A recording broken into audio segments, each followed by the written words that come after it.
Le gouvernement veut provoquer un choc d'offres de logement. Il veut un boom des constructions, il veut aussi que le marché de la location se fluidifie. Voilà pour les objectifs du plan logement présenté aujourd'hui. Comment compte-t-il s'y prendre avec un budget à la baisse? Réponse avec Tiffaine de Tricorneau et Philippe Turpot.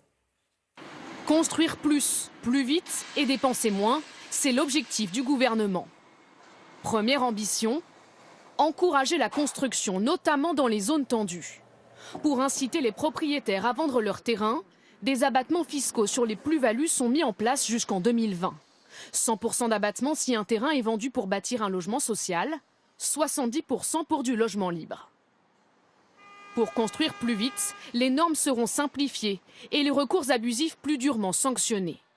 Enfin, le gouvernement s'engage à bâtir 80 000 logements neufs pendant le quinquennat pour les étudiants et les jeunes actifs.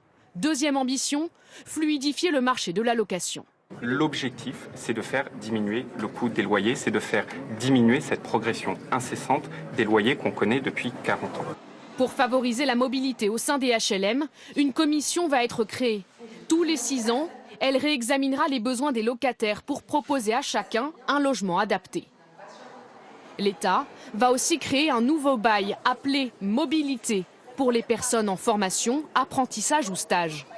Un contrat de location sans dépôt de garantie et limité à 10 mois maximum, non renouvelable. Pour dépenser moins, le gouvernement confirme le coup de rabot porté aux APL. Le mode de calcul changera au 1er janvier 2019. L'aide sera dorénavant fixée en fonction des revenus de l'année en cours. Économie attendue, 1,4 milliard d'euros. Le gouvernement compte par ailleurs imposer aux bailleurs sociaux une baisse des loyers. Les discussions ne font que commencer. Parmi les mesures du plan logement, le maintien du prêt à taux zéro pour au moins 4 ans. Cet avantage destiné aux acheteurs les moins fortunés remporte un franc succès. 117 000 ménages y ont eu recours l'an dernier. La nouvelle formule sera plus ciblée. Explication de Margot Manière, Angélique Etienne et Emmanuel Deschler.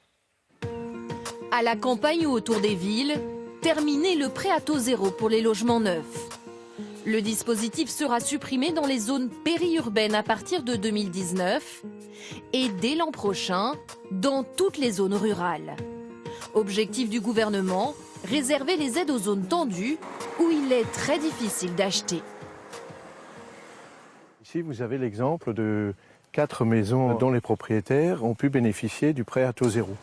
À partir de 2018, les habitants de cette commune de 2800 habitants ne pourront donc plus profiter de ce coup de pouce.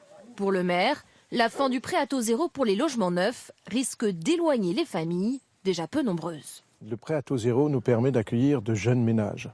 Et ces jeunes ménages, automatiquement, ramènent des enfants ou vont avoir des enfants par la suite pour ainsi garantir le maintien du nombre d'élèves dans nos écoles. Dans ces zones, le prêt à taux zéro sera cependant maintenu pour la rénovation des logements anciens. Le but, encourager les ménages à acheter des biens déjà existants, mais les habitants ne sont pas convaincus. L'ancien, il n'y a pas grand-chose à rénover, enfin, surtout en Alsace. En Alsace, c'est quand même bien bâti, tout est quasiment rénové. Donc c'est vraiment la construction qui manque, c'est le nouveau logement.